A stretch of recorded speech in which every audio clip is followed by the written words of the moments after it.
If it hadn't been for Joe Davis, snooker as we know it today would most likely not exist. He was the game's life and soul and its guardian angel during the many years that it struggled to imprint itself on the nation's consciousness. Like so many of the early snooker players, Joe was initially a billiards player. In 1928, he became world champion.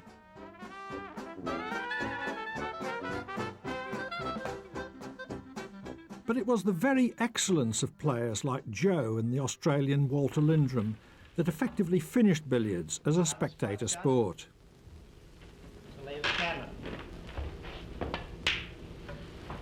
98. These players had perfected the game to the point where breaks could go on forever, or what to the audience could seem like forever. 100. That's how to make 100 break. I see, Walter. And how do you make 1,000 break? Just make 9 more hundreds. The public wanted something more competitive, more dramatic. Joe directed his energies into developing snooker from its very small beginnings.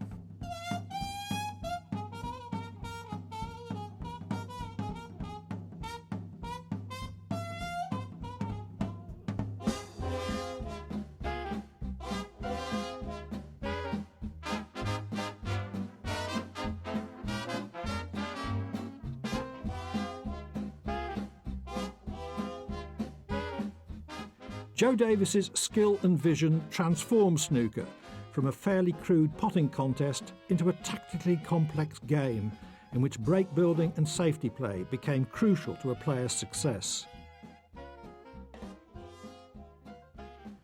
In the process, he became snooker's first world champion, a championship he himself had instigated in 1926.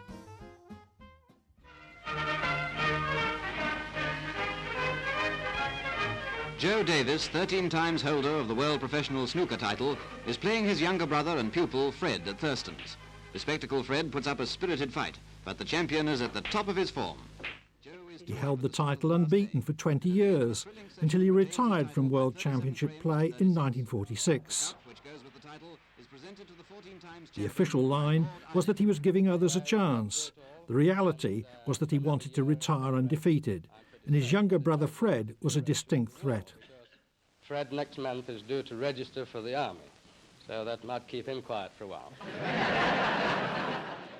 Whose pretty grip always goes so well with the beautiful bridge.